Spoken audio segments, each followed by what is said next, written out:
If you like this video, make sure to subscribe to Downfall Network for more cool content.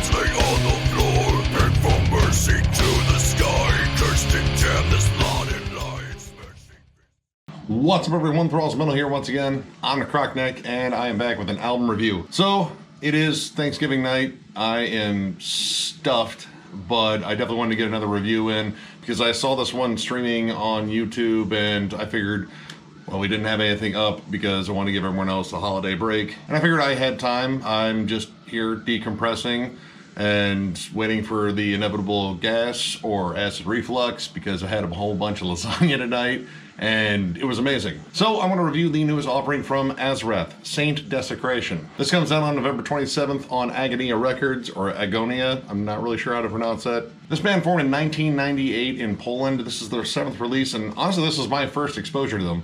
And I'm kind of surprised because being around for that long and being Polish death metal, I get into all those bands, and they're, Vader, Behemoth, etc.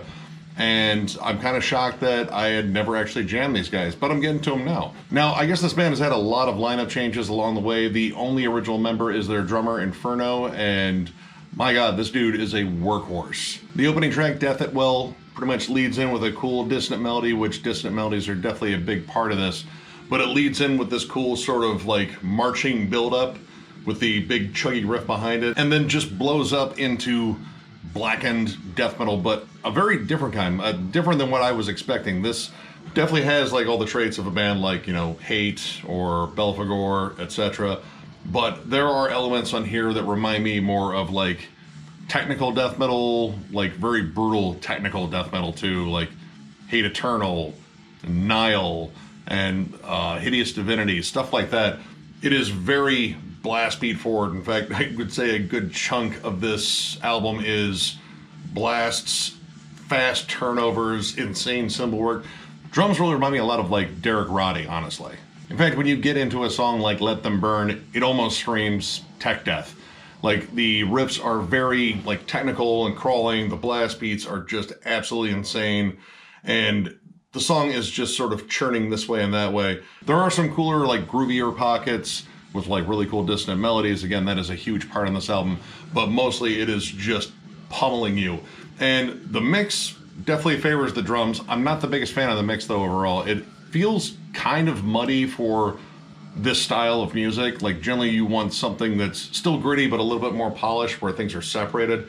And unfortunately, the guitars can get muddy in spots, especially when they're like definitely like lower chords and such. And the bass is pretty much just buried. Honestly, you really can't hear it. It just sort of blends into this sort of murky sound overall, which I guess you can say the bass isn't really super needed in the mix, but I would like to hear some of the intricate bass lines that are in here too, because I imagine they match the ferocity of the guitar lines too. It'd just be kind of cool to hear it. Fall of the Blessed is probably where this album really picked up the most for me. Opens up with an absolutely killer tremolo. This has a very distinct, cool melody, and I love how it really takes on a blackened feel, because honestly to this point it really didn't feel very blackened. It felt more along the lines of death metal, but the blackened elements start coming out, especially when they start doing the slower sections with like dissonant melodies.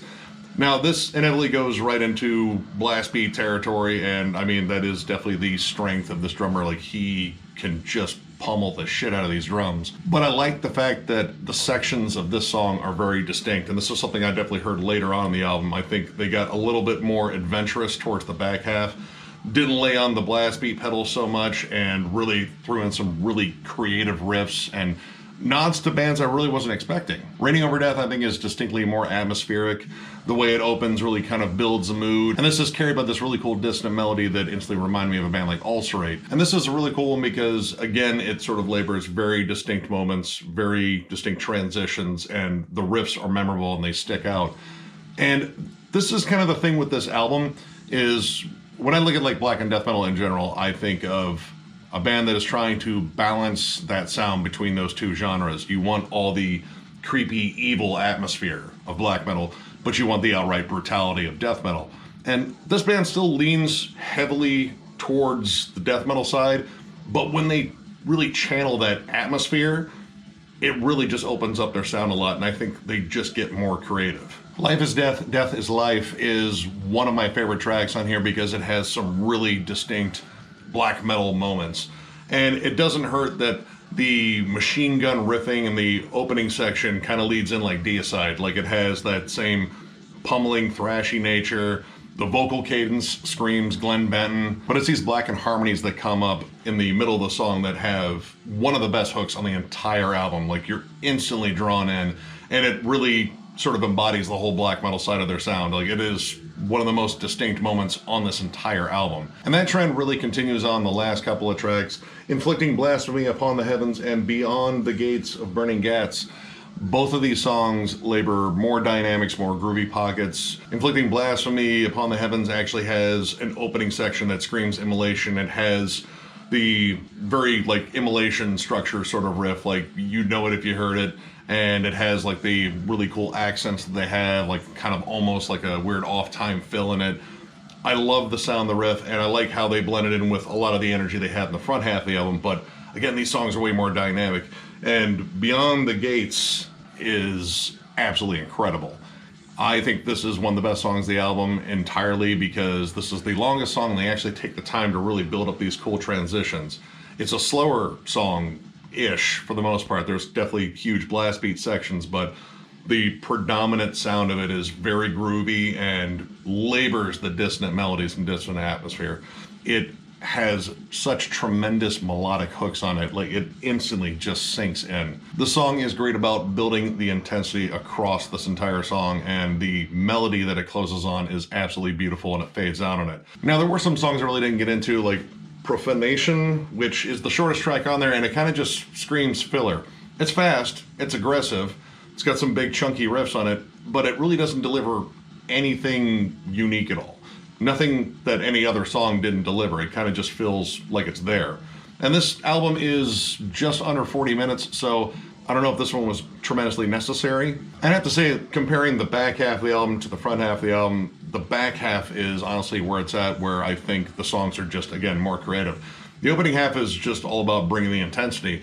And after a while, it kind of blends in with, you know, just the same like super chuggy riffs and blast beats. And again, the mix doesn't help because some of the riffs are kind of difficult to make out what all they're doing on the guitars.